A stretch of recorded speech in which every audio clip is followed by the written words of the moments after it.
Okay, so today we're going to continue on in the world of V-Ray environments. I'm going to suggest the exercise you're going to work on your building, but I'm going to suggest doing this with me, not on your skyscraper yet, just kind of starting from scratch on a fresh page, and then during the lab period actually doing it on your skyscraper. But I think it's complicated enough to where you don't need the cumbersome nature of all the buildings and everything else that's around it as you kind of sort through this. So a little bit of background. Last class we set up a sun system, which was relatively straightforward, and we used a background that was just a V-ray generated sky. So it was a gradient from kind of a whitish yellow all the way up to a dark blue, which theoretically would represent the sky on a perfectly clear day. It's not exactly the most photorealistic background that you could pick, and in the world of V-Ray, a lot of times you want a more photorealistic background that would include clouds and sunbursts and whatever. And so there are ways of loading that in, and what you're going to work with is something called an HDRI file, which is a high dynamic range image file. If you've taken Digital Tools 1, we talked about HDR images, high dynamic range images, and we also talked about panoramic images, and it's the combination of those two that we're working with today. So I'm going to go ahead and open. There's a bunch of these on the Q drive that you can have access to, but I'm going to go ahead and open one just so we can talk about it. Let me see here.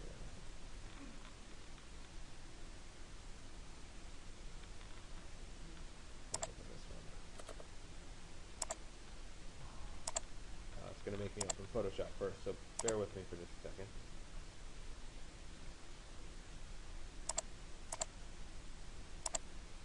You don't have to open this in Photoshop. I just want to be able to talk about it. So.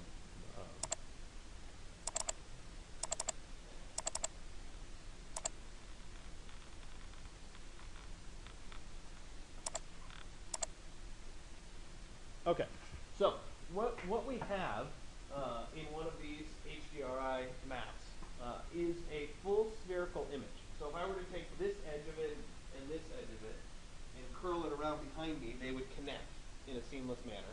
Furthermore, these are 360, so if I were to take the bottom and the top and curl them, right, they'd end up coming together, right? So the top makes a perfect top of the sky, the bottom makes a perfect bottom.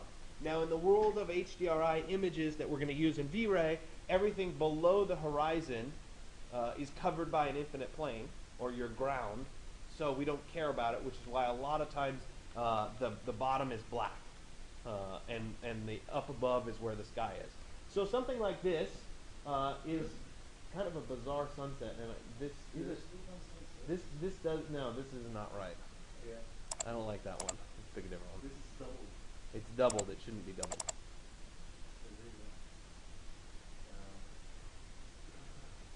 They might be cheating and doubling these. Let me open a different one. I know this one isn't doubled. Oh, but you can't see it because it's too dense. Hold on a second.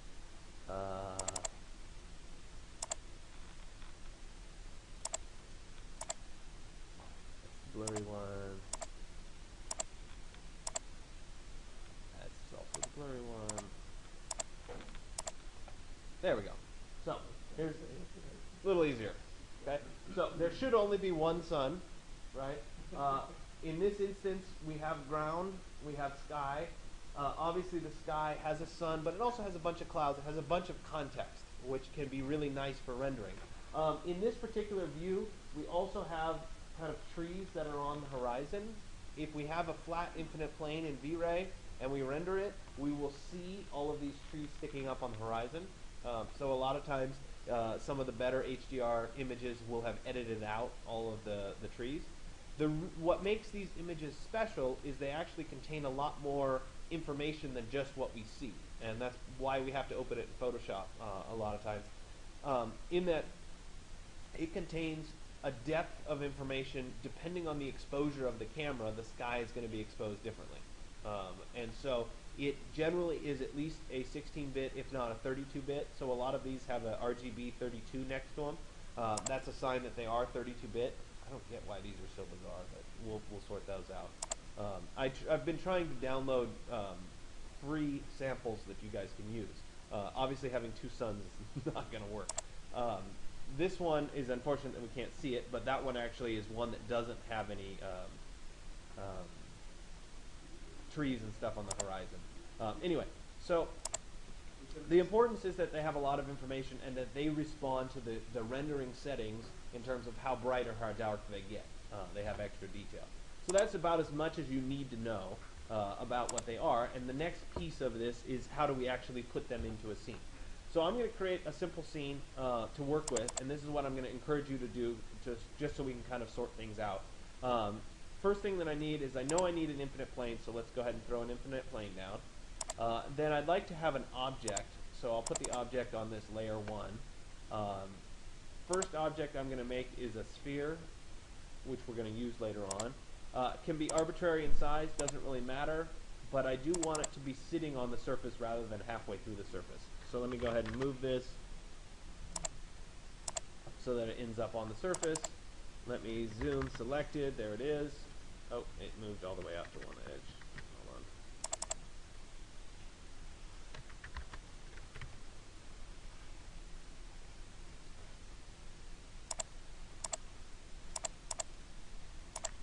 I think I deleted it.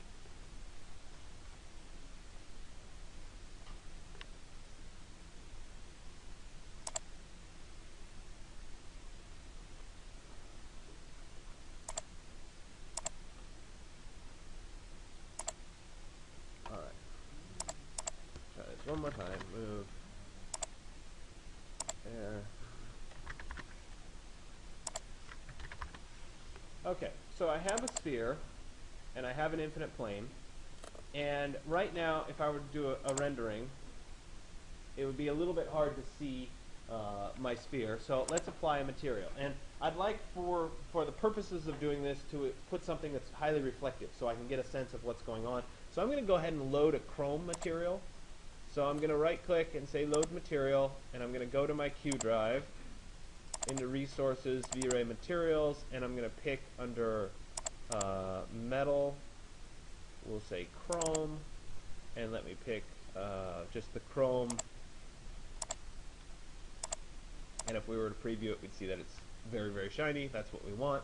And let me go ahead and apply that to this object, and now if I went to render it, we'd get a very reflective sphere, and it's reflecting the black, which is right now the sky, because I haven't put any environment in. Okay?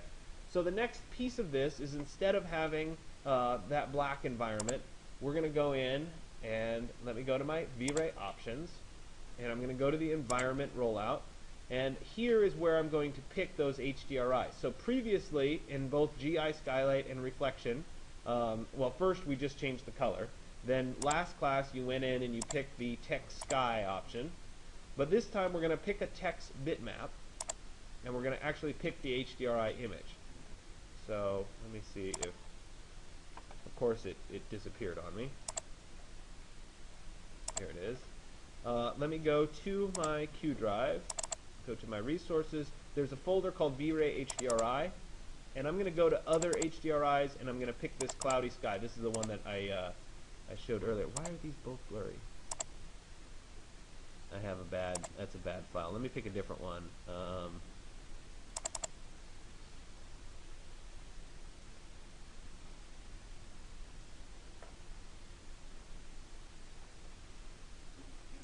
Let's try this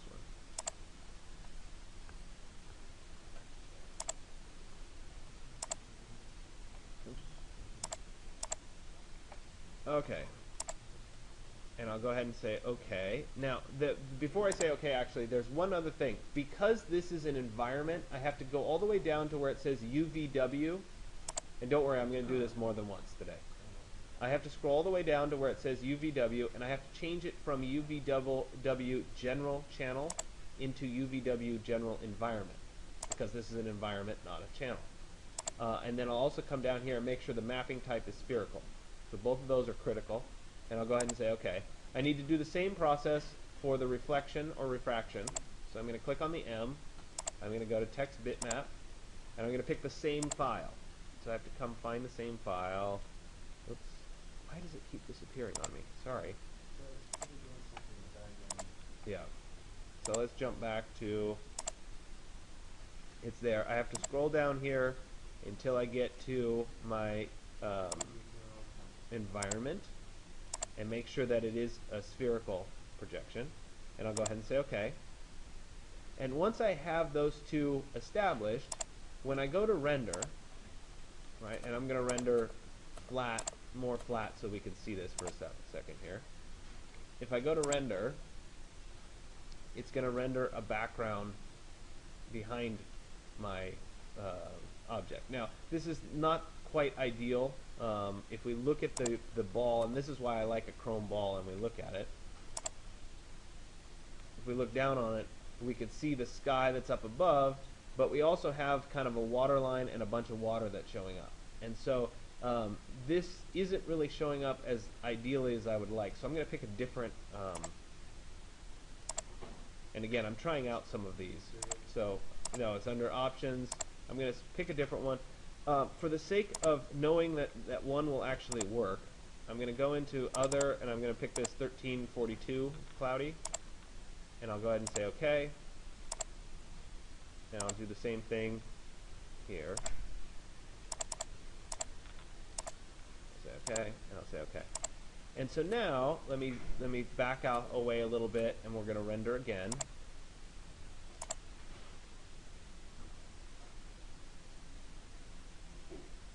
And I get a whole lot of nothing. Isn't that wonderful?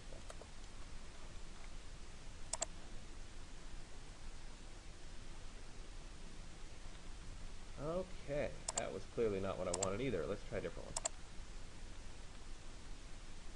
You know what I'm going to do? I've been trying to avoid the website because I know it's running really slow.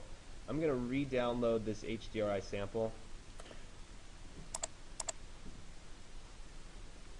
And of course it's not going to load. So, bear with me. We'll pick a different one. I need to... All of my samples aren't working. So, let me see if I can find a better one.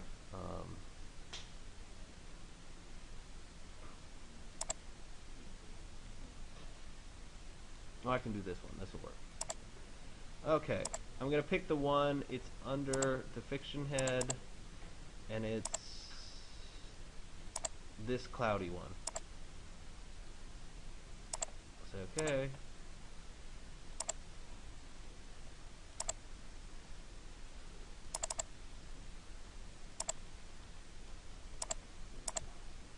Say OK. Okay, so I have those two loaded. Let's try that render one more time and see if I can actually get something to show up here.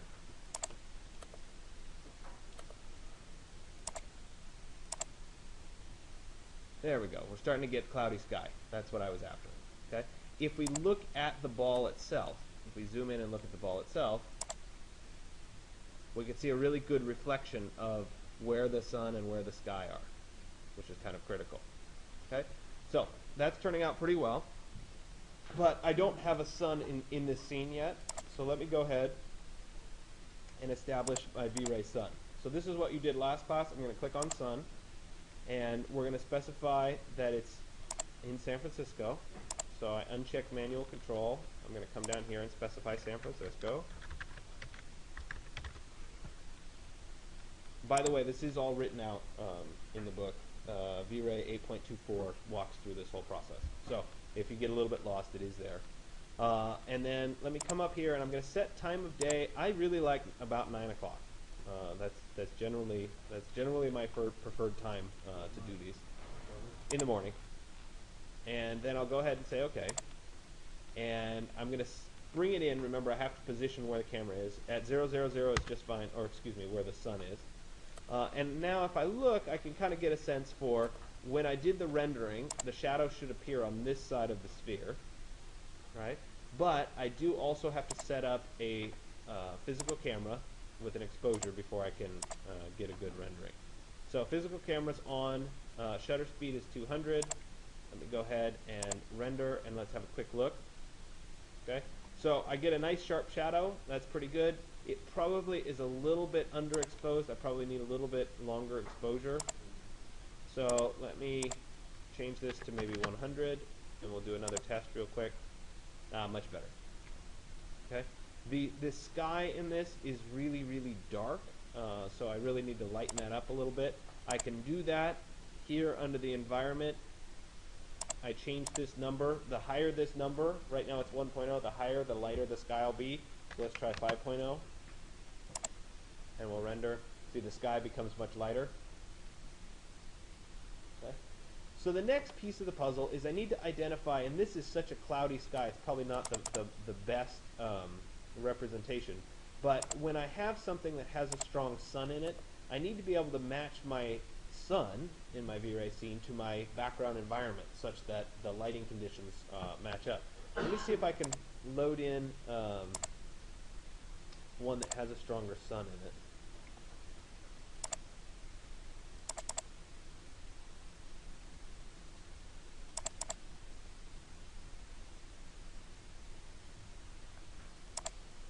Hold on, I'm looking to see. This one have a strong... I want one that's obvious. Okay, this one's kind of obvious, so let me use that.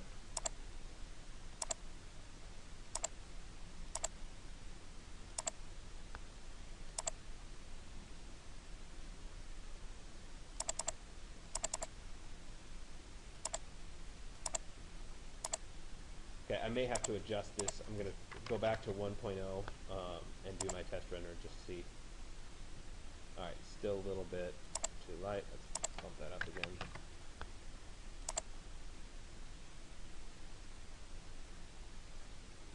Okay, so if I'm looking at my sphere here, the light is, the sun is casting a shadow here, but my sun in the background image is on the opposite side. So I'd have sun going the wrong direction at each other. So I have to fix that problem. And so let me rotate around a little bit. Maybe you could see it a little bit better if I rotate around a little bit. There's the sun in the reflection, but it's on the same side as the shadow. I want this sun to be over here because then it would be reflecting correctly. So I'm going to adjust that map. So we'll go back to our options. I'm going to go to this background, and it's about 180 degrees. That's my guess. So I'm going to come down here, and let me make this a little bit bigger so you guys can see a little bit more of it. I'm going to come down to the UVW environment, and I'm going to change the horizontal rotation to be 180. And I'll go ahead and say OK. And I have to do it on both the skylight and on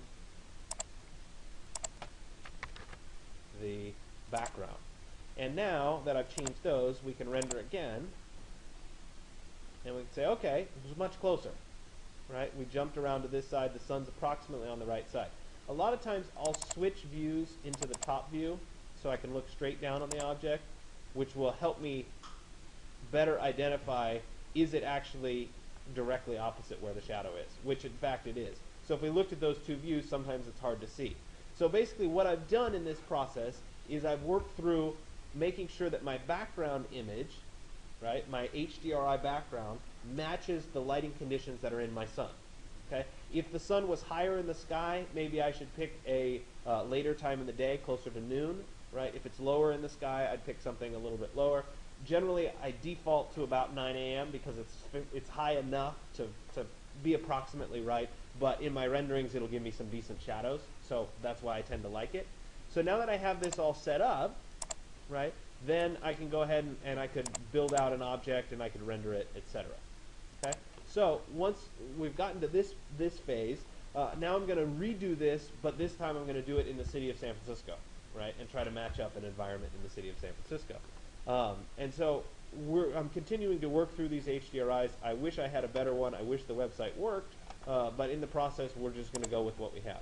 So let me, yeah. Can we make actually some of ours that cameras does now for 360s and stuff like that? But can I actually use these? Yes, you can. It doesn't. A true high dynamic range image, if you were going to do it and make one of these, you would need to do at least 3 exposures of every photo that you took.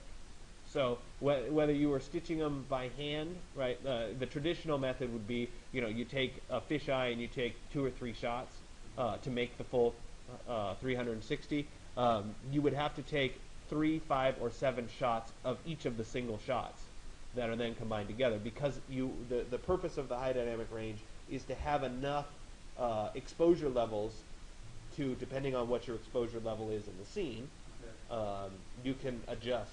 We kind of have an option of something called global, so you're not even taking 360, this is actually the Samsung, it's not the iPhone. And it's global and it replaces other images on the sky. You actually take a picture like this.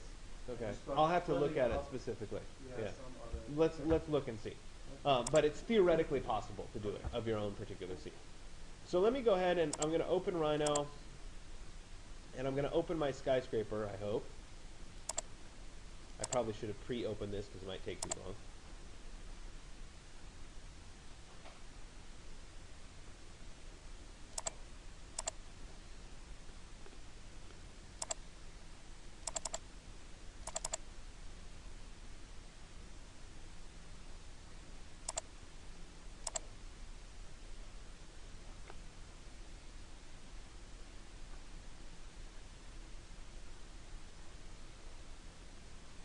Okay, so I have my San Francisco downtown.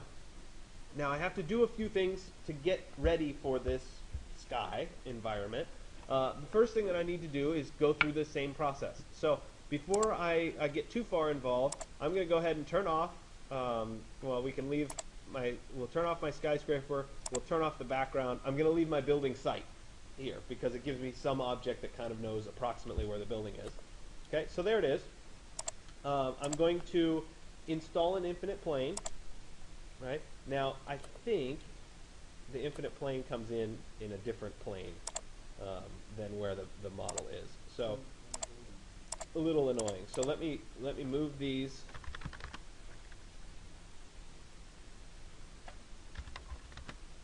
over to my building so that we can work right on top of everything. Okay? Let me zoom selected. Perfect. I don't need 2 infinite planes. There's my infinite plane. Now, first thing is I'm going to create a layer, and we're going to call this environment. And then on the environment layer, I'm going to create a sublayer that's an infinite plane.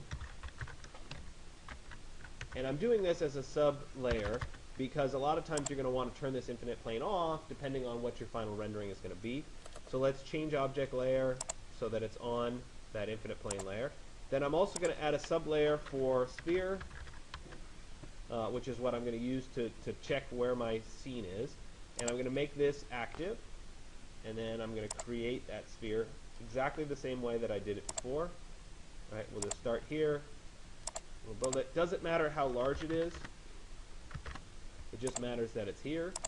Right, there it is. I want to make sure it has chrome applied to it. So let me go to my materials and let me load in chrome. And we'll assign this to selection. And somehow it likes to make that go away. Okay? And so if I were to render it right now, remember we have a sun currently because it was already installed. We did it last class. And the background already has a sky assigned. So if I were to do the rendering, we'd get what the V-Ray sky looks like, which is not bad. We'd get the sun, right? And notice that the sun and the sky match up quite nicely, right? I could even switch into the top view. There. We can zoom out a little bit. I can render. How nice.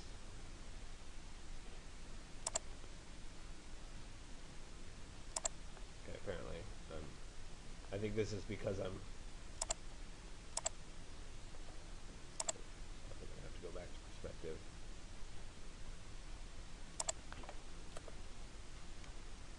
And we'll just look at it relatively vertically.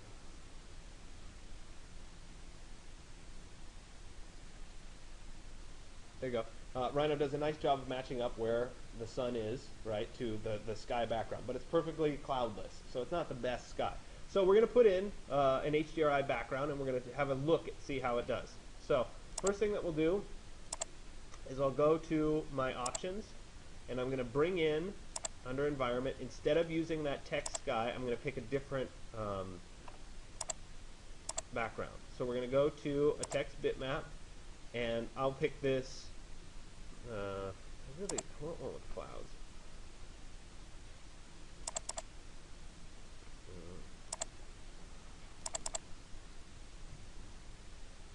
Alright, we'll pick this one. We're going to have to interpret a little bit. This is the HDR. Okay, so I'll make one side note. A lot of times there's a blurry version and a clear version. The GI is generally the blurry version. It just smooths out the light a little bit. And the clear version is the background. So since this was the GI that was picking, I'll go ahead and pick the blurry version. Maybe. And once again, it's doing its hiding on me. So there we go. Open. I want to make sure that this is an environment and that it's spherical, which it is. I'll go ahead and say OK. And we'll come back here to the background, and we'll switch the background into bitmap. I'll pick the clear version, and I'll say OK. Come down here, and I want to make sure that it's environment.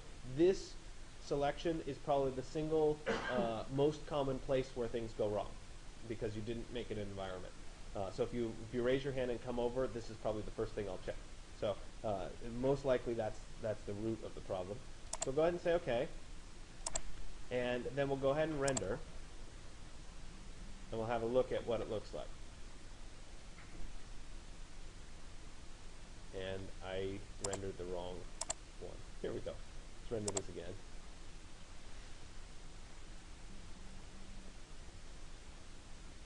Okay, so ignore the fact that the background is going into an infinite point down here. It doesn't really matter. What I'm looking at primarily is where this is. For some reason, the infinite plane is not showing. So let me reorient everything. I'm going to turn everything back on. I'm going to select everything, and I'm going to move everything up to point 0, 0, 0.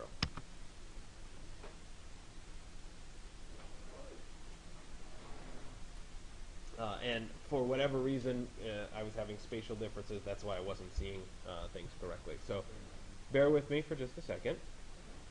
I was trying to avoid doing this because of the time it's going to take it to move.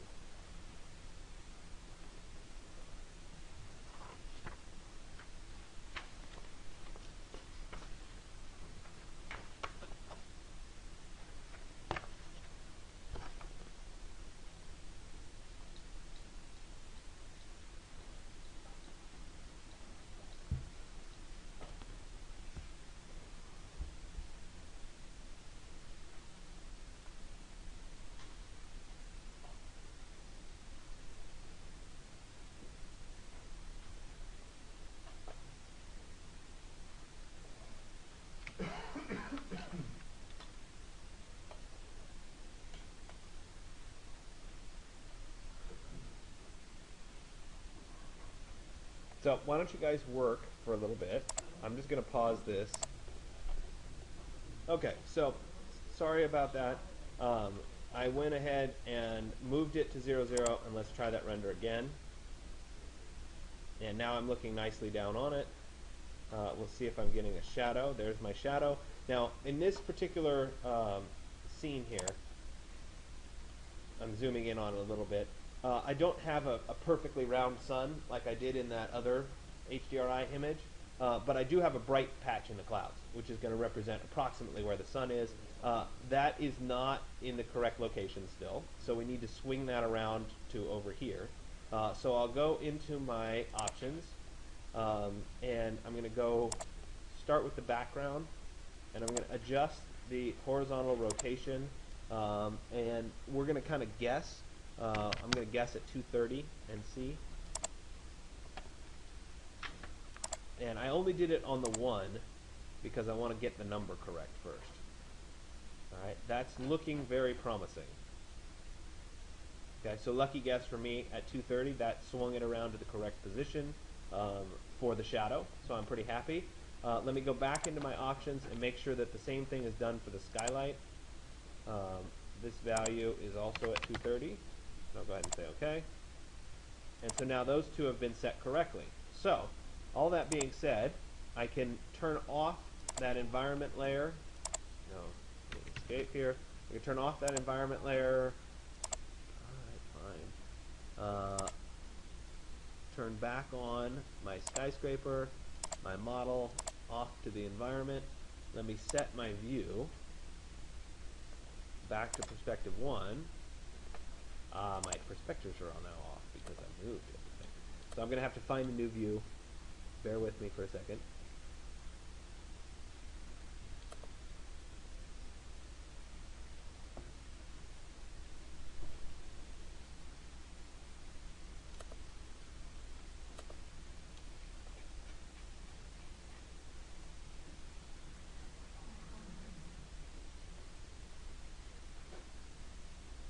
Well, I wasn't ready to talk about cameras and views quite yet, but I'm going to talk about them because I have to do it. So now's as good a time as any to at least begin this process. So I'm going to zoom selected on my building itself, and then I need to create a view, and I want to work with the camera. So I'm going to go back to where I can see all 4 views at once, and we'll use perspective 2 as an example. And so what I'll do is in perspective 2, I'll go to set camera and I'll go to show camera.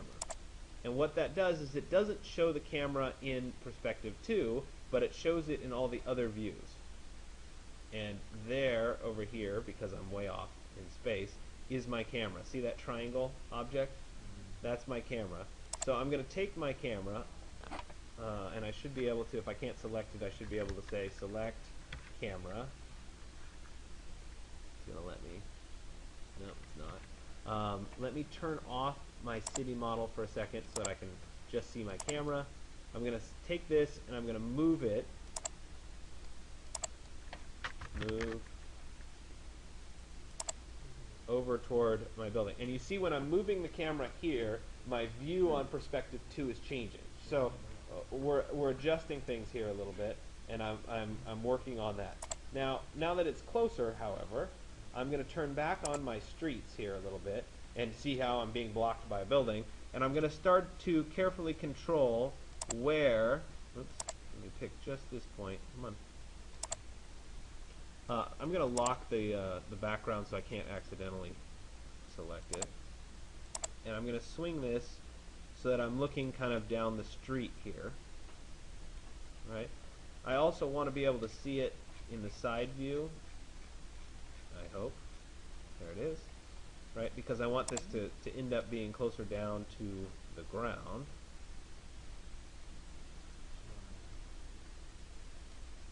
It's going to take some finessing here. Right? I could actually probably turn on my snaps so that I could snap to a knot, but I'm starting to get fairly close to the way I want it. And let me, let's see here. I'm going to adjust a couple of these. I'm going to swing the view a little bit.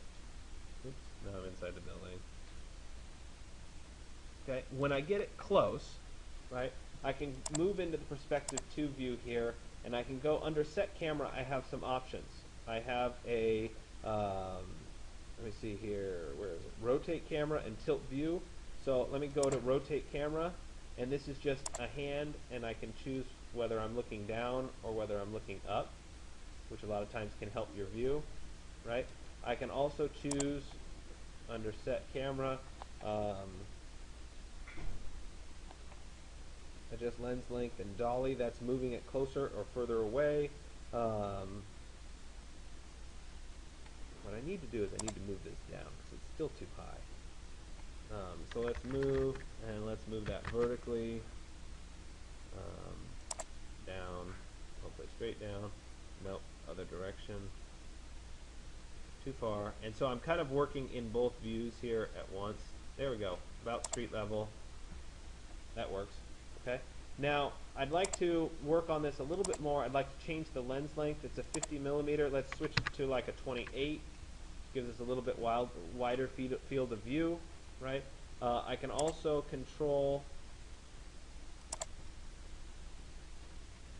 where this point is in relation to the other point, so let's drag it a little bit closer to my building. Something like that. And so I'm recreating this view, basically. We're going to work with cameras a lot more because there's special ways of orienting cameras to surface, and you can get fairly sophisticated. That's kind of the approximate way of dealing with it. But I want to save this view again, so let me go to Set View, Named Views, and then I can choose to save my view. And I'm going to save it as Perspective 02 to overwrite the old Perspective 02. And so yes, I want to overwrite it. So that gives me this view, right, which I can then use as my render. So let me go into my options again. I do want to do a network render on this. So network rendering is on. I'm going to specify my hosts here. I'm going to use 18. What's this one? Is that 17? And I'll use 19. I've found that it's a little bit easier with a little bit finer control over this, so I'm actually typing in these. I'm still working through the kinks. We use 19.103-19. And I'll say, okay, so this is my computer. These are the three that I'm going to try to use. And I'm going to resolve the servers to make sure they have addresses. I'll say okay. And then I'll go ahead and close this. And, oh, I should check my options because I was rendering a giant file before. Let's come back to, no, it's really relatively small. 800 by 600 is fine as a start. Let me go ahead and click render.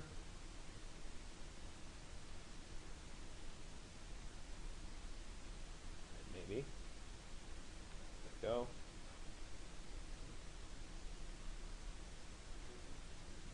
So what happened to your chrome wall? I turned it off. I turned off the infinite plane and the chrome ball.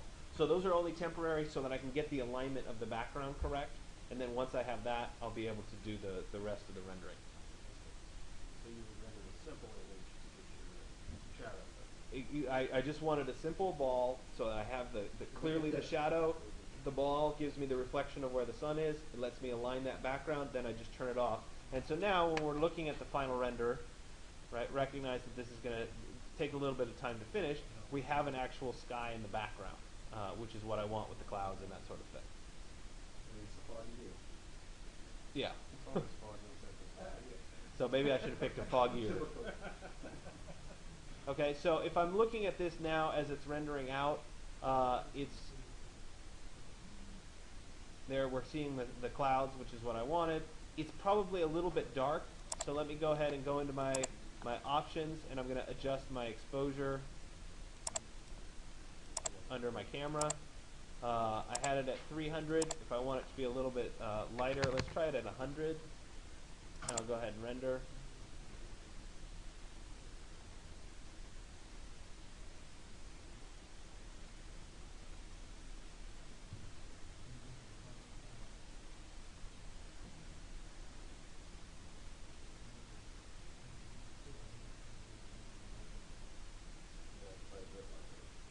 So it might be too light, and this is where you have to, and this is why I would always encourage you to do test renders in a relatively small window. Right. See if they look approximately the way you want before you up the resolution and consume more resources. But this is giving me a pretty good sense of what this is going to look like in its final version.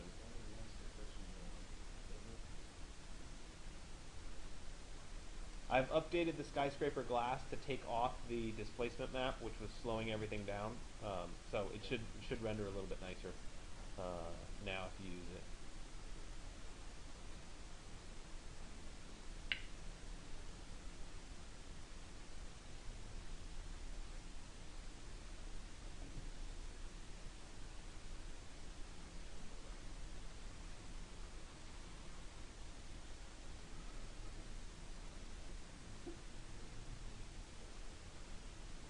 So yeah, in this edition, the sky looks a little bit better. It looks a little bit brighter. I'm a little happier with it.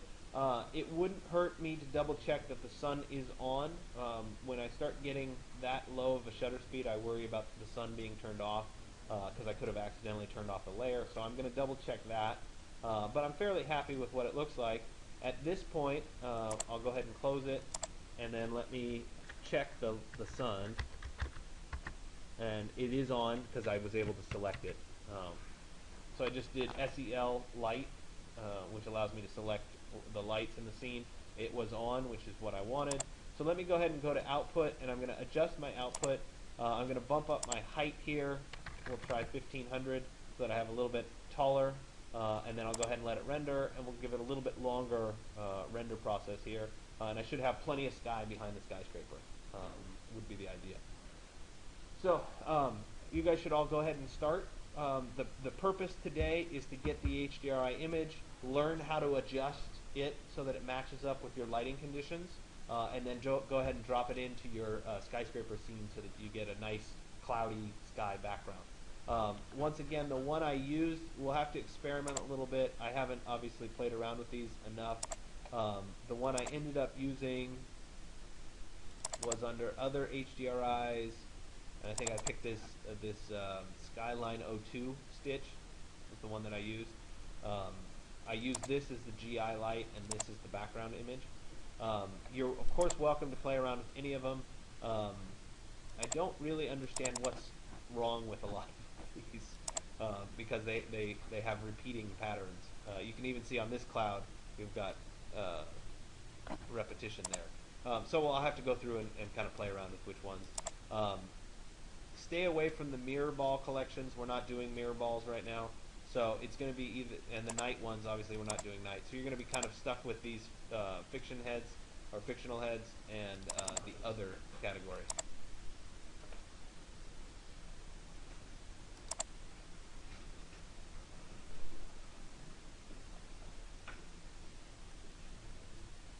And I think the top of my building's going to be cut off, so I need to adjust a little bit.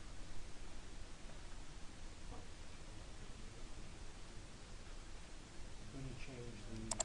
So I can change, if I want to adjust that, I can change the output and make it taller, but I really don't want to waste the extra time rendering, so I'm going to go to set camera, and I'm going to go to rotate camera, and I'm going to try to rotate the camera up a bit, even to the point of trying to center it on my building, because when I do the render, it's going to render down and up from wherever I position the center, because of the size that I have set. Can you also just pan the view? I could pan the view as well. I'm trying to get a relative perspective to standing on the street level, looking up at the building. That's what I was shooting for. And so we'll see how this particular one turns out.